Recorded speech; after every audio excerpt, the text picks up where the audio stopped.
Hello student, आप देखें technical problem की वजह से वीडियो पॉज हुआ है। ठीक, आगे देखते हैं। इस सेंटेंसेस को हेल्प द पुअर एक्टिव है, let the poor B help passive voice को कई बोर्ड्स जो हैं कि कंपटीशन का एग्जाम लेते हैं, स्टेट एग्जाम भी होते हैं, वहां पर इसको गलत करार दिया गया है। ठीक, इसका सही जो है, क्योंकि यहां पर वर्ब भी है, ऑब्जेक्ट भी है।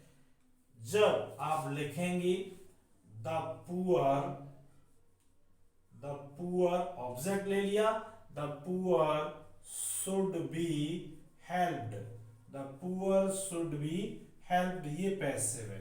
डियर स्टूडेंट, यहां थोड़ा देख लेंगे आप, ये जो शुड का स्ट्रक्चर है किसका है? शुड का है। वो कैसे होता है? पैसिव के लिए आप क्या करेंगे? ऑब्जेक्ट करेंगे। ठीक है, ऑब्जेक्ट लेंगे, फिर आप शुड बी का यूज करेंगे, इसके बाद V3 का यूज करेंगे। आगे जो भी स्ट्रक्चर होगा उसको हम कर लेंगे। ओके, अब देखें स्टूडेंट, इसको गलत करार तो हटाते हैं। ठीक है, ऐसे करके अब आपको बीच का रास्ता बताते हैं। यानी जो रेगुलर स्टूडेंट हैं वो यदि लेट द पुअर भी हेल्प करें, correct, the poor should be help करें, वेरी करेक्ट। अब कंपटीशन के हमारे भाई बहन क्या करें? आपको हम ये एक रास्ता बताते हैं जिससे आपका सेंटेंस गलत नहीं होगा।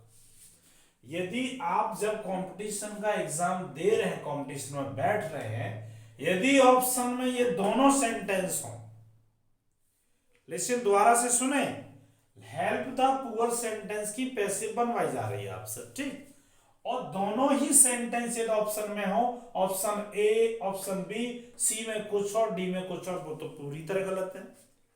आपकी नजर में ये दो ठीक हैं।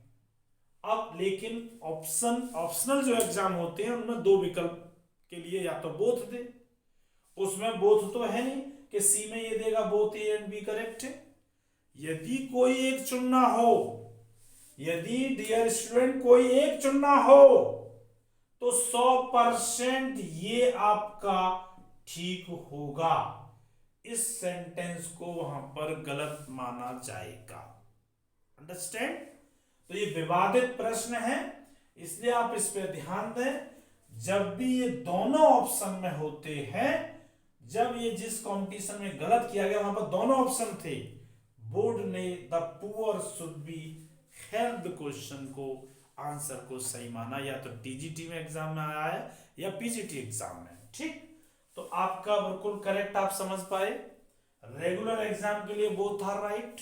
ठीक, बट इन कंपटीशन में अगर दोनों ऑप्शन में है तो ये it is correct, it is correct है। ऊपर की बुक्स पढ़ेंगे तो वहां पर शुड का ही यूज होता है।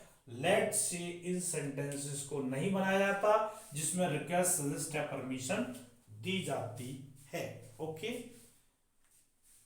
Next example, next example this one, जिस प्रकार ये है, please donate, please donate your blood every year,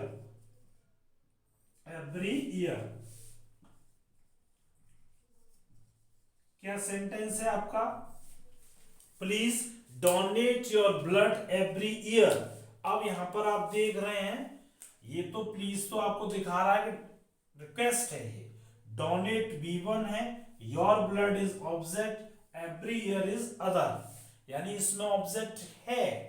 जब ऑब्जेक्ट होगा तो इसकी पैसिव किससे बननी चाहिए? किससे बननी चाहिए? Your blood should be, your blood should be donated every year, it is passive। ये अब जब आप प्लीज देख लेते हैं, अब नियम आपने कैसे पढ़ रखा है, यदि आपने प्लीज देख लिया तो आप इसको यू आर रिक्वेस्टेड से कर देंगे। किससे कर देंगे? You are requested, to donate your blood every year. No dear, no, no, no, no. इसमें ऑब्जेक्ट है, शुड से इसका यूज होगा। जब ऑब्जेक्ट नहीं होगा, जब आप रिक्वेस्टेड, सजेस्टेड, अलाउड का यूज करेंगे।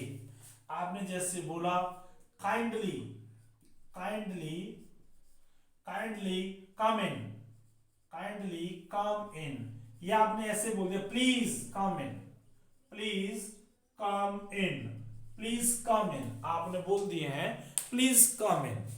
अब इसमें आप क्या देख रहे हैं कि आपको काइंडली वर्ड ये शो कर रहा है कि रिक्वेस्ट है, come is V1 and in is preposition, okay. Please is so, please shows request, come is verb and in is preposition, there is no object. यदि इसमें ऑब्जेक्ट नहीं है, डेफिनेटली ये शुड से नहीं बनेगा। ये किससे बनेगा? यू आर, इधर देख लें आप, स्क्रीन पर नहीं दिख रहा होगा, you are requested, you are requested, okay, you are requested to come in, to come in. It is passive voice of this sentence, passive voice of this sentence, it is active, it is active. तो dear student, ये जो 2 points हमने दिए, यहाँ पर command और order में भी 2 प्रकार के सेंटेंस, वर्ब के साथ ऑब्जेक्ट और विदाउट ऑब्जेक्ट। ऑब्जेक्ट हो लेट लगाएं, और यदि ऑब्जेक्ट नहीं है तो कमांडेड ऑर्डर लगाएं। यदि रिक्वेस्ट, सजेस्टेड, परमिशन वाले सेंटेंस में भी ऑब्जेक्ट वाले होते हैं, विदाउट ऑब्जेक्ट। ऑब्जेक्ट के साथ हो शुड लगाएं, विदाउट ऑब्जेक्ट है रिक्वेस्टेड, सजेस्टेड, अलाउड का यूज करेंगे। अब मैं रिक्वेस्ट करना चाहूंगा सभी बच्चों से कि आप वीडियो पॉज करें, इसको आप कॉपी करें, बहुत ही बेहतरीन, सुंदर, ब्यूटीफुल, अट्रैक्टिव अपनी नोटबुक बनाएं। जितना अट्रैक्टिव आपका नोटबुक होगा, आपको कमांड उतनी ही अच्छी होगी। वीडियो को बार बार देखने से लाभ नहीं होगा, क्योंकि टाइम वेस्ट होगा। आप जितना भी लैंग्वेज पढ़ रहे हैं उसका एक प्रॉपर रजिस्टर्ड मेंटेन करें, नोट्स बनाएं, डिफरेंट कलर की आप स्केच यूज करें, क्योंकि आपको ये एक बार ही बनाना है। फिर आप इससे टाइम टू टाइम रिवीजन देते रहें, प्रैक्टिस करते रहें। डेफिनेटली आपको इसकी कमांड होगी। क्या होगी? कमांड होगी। आपने पता है ये वर्ड क्या है? बताइए। ये वर्ड आप सब जानते होंगे। क्या वर्ड है? बताओ, पढ़ो, पढ़िए और बोलिए जोर से। क्या है ये? सक्सेस है। क्या है ये? सक्सेस। सक्सेस का मतलब बताने की जरूरत नहीं है। क्या होता है? सफलता। क्या है? देखिए, सफलता हर किसी व्यक्ति के लिए अलग अलग डेफिनेशन होती है, ठीक है। एक किसान के लिए सफलता उसकी अच्छी फसल होती है, ठीक। और किसी कोई व्यक्ति सामाजिक सेवा करता है तो उसका है कि मैं कितने लोगों को अपनी सहायता दे पाया या मैं उनके काम आ पाया, ये उनकी सफलता होती है, ठीक। और हमारे जो रक्षा कर रहे हैं कि हम अपने देश की रक्षा करने में कहाँ तक हमने अपना योगदान दिया, उनकी सफलता वो होती है। एक विद्यार्थी के रूप में उसकी सफलता उसके जीवन में एक ऐसा मुकाम हासिल करना है जो वो चाहता है, चाहे वो एक नौकरी के रूप में हो, चाहे एक सफल अध्यापक के रूप में हो, एक सफल इंजीनियर के रूप में हो, एक सफल डॉक्टर के रूप में हो, या एक सफल प्रशासनिक अधिकारी बनने के रूप में हो। ये उसके अलग अलग दायरे हैं, ठीक। सफलता को हम किसी एक परिभाषा में बांध नहीं सकते, लेकिन मैं जो बताने जा रहा हूं, सक्सेस डिपेंड्स, सक्सेस डिपेंड करती है, सक्सेस डिपेंड्स करती है, यानी डिपेंड वर्ड नहीं करेंगे। सक्सेस का सीक्रेट क्या है? सीक्रेट क्या है? सीक्रेट, सीक्रेट यानी इसको हम ऐसे भी नहीं कहें, ये कुछ दिखता नहीं है, ब्लैंक्स चीज है। क्या है? ब्लैंक्स है। यानी आई थिंक ये P3 पर डिपेंड करती है। किस पर डिपेंड करती है? P3। यदि आपकी लाइफ में P3 है तो आपको सफल होने से कोई नहीं रोक सकता। अब सर आप कहेंगे P3 क्या है? P3 का मतलब होता है बच्चा लाइफ में अगर 3 चीजें हैं तो डेफिनेटली आपको सफल होना ही है। पहला है पैशन। क्या है? पैशन। पैशन का मतलब होता है जुनून। जुनून होता है, जुनून। जुनून होना चाहिए। जो आप जीवन में बनना चाहते हैं, जिस सफलता को आप पाना चाहते हैं, उसके प्रति आपका जुनून होना चाहिए। सेकंड थिंग इज पेशेंस होना चाहिए। आपके अंदर उस सफलता को पाने के लिए धैर्य होना चाहिए। क्या होना चाहिए? धैर्य होना चाहिए। यानी रोम जैसे शहर एक दिन में नहीं बनते। अंडरस्टैंड? यानी everything takes time, everything needs time. उसके लिए पेशेंस होना चाहिए। आज आपने सोचा I want to be a doctor, मैं एक डॉक्टर बनना चाहता हूं, तो क्या कल आप डॉक्टर बन जाएंगे? नहीं बच्चा, नहीं। आपको पैशन पैदा करना पड़ेगा, उसके लिए पेशेंस रखना पड़ेगा। पेशेंस। इसके बाद सबसे मेन चीज है PRATIC, प्रैक्टिस। उस मुकाम तक पहुंचने के लिए जो भी आप सीख रहे हैं या सिखाया जा रहा है, उसकी आप प्रैक्टिस करें। क्या करें? प्रैक्टिस करें। Passion, patience and practice is compulsory, या कहेंगे the gist of success lies in passion, patience and practice. Practice, practice. If you want to get success in any field, you need only practice, practice, practice. Me, you and everybody else, कोई भी हो, किसी में भी आपको सफलता चाहिए, बड़ी से बड़ी परीक्षा, कठिन से कठिन परीक्षा, कठिन से कठिन विषय इजी हो सकता है और इजी हो जाता है। Practice makes everything easy and accessible. Easy कर देती है और आपकी पहुंच को बना देती है। So dear student, to get success you should have passion, patience and practice. आप इसे कॉपी करें, फिर हम आगे बढ़ते हैं। आई होप आपने कर लिया होगा।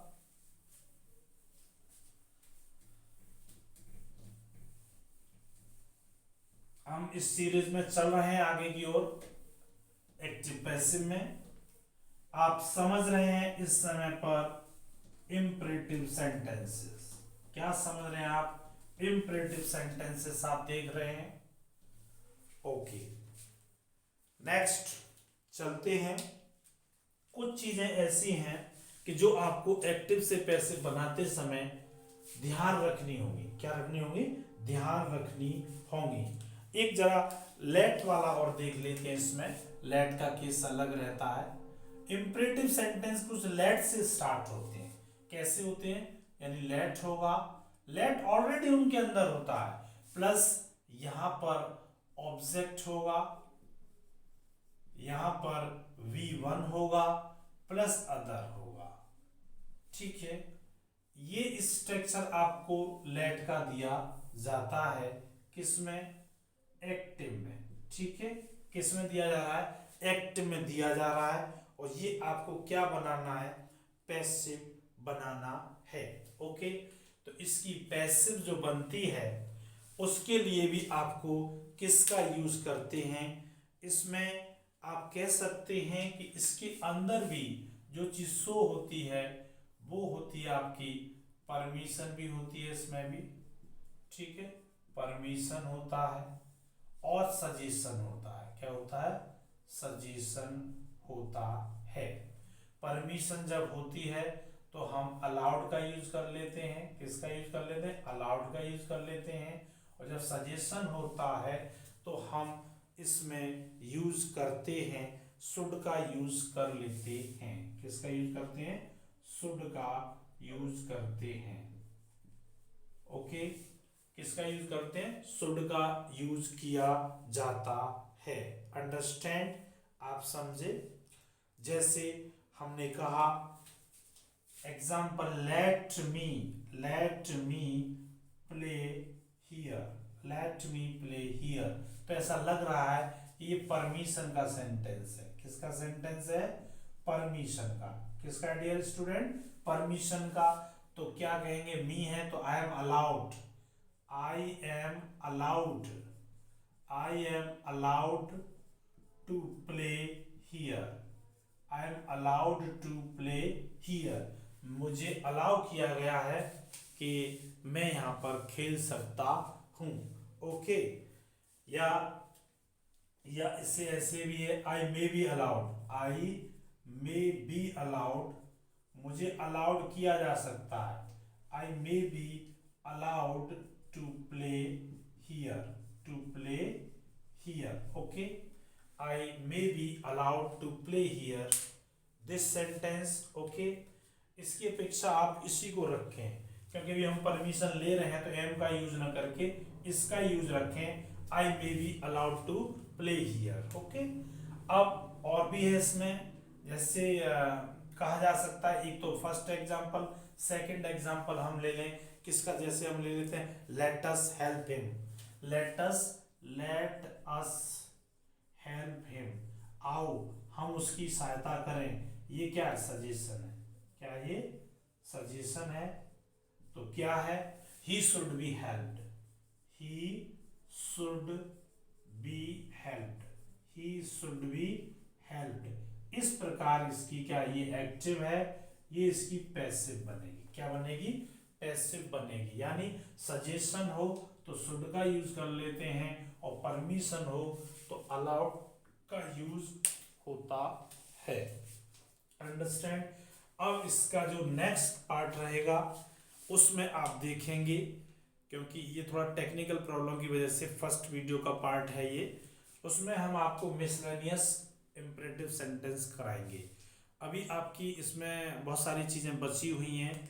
इसमें एक चीज़ आपकी आनी है कि किस वर्ब का आपको पैसिव नहीं बनाना है और किस वर्ब को हम एक्टिव में नहीं रखते हैं। जैसे आपने देखा होगा, एग्जाम्पल होता है the Taj Mahal is situated at the bank of Yamuna, यानी ये सिचुएट वर्ब है, ये कभी भी एक्टिव में नहीं आती, हमेशा पैसिव में आती है। अंडरस्टैंड? उस दिन हमने आपसे क्वेश्चन पूछा था व्हाट हैपेंड, क्या हुआ। हैपन वर्ब है, वो कभी भी पैसिव में नहीं आती, वो किस में रहती है? What happened. तो व्हाट हैपेंड ही रहेगा, उसका पैसिव नहीं बनेगा।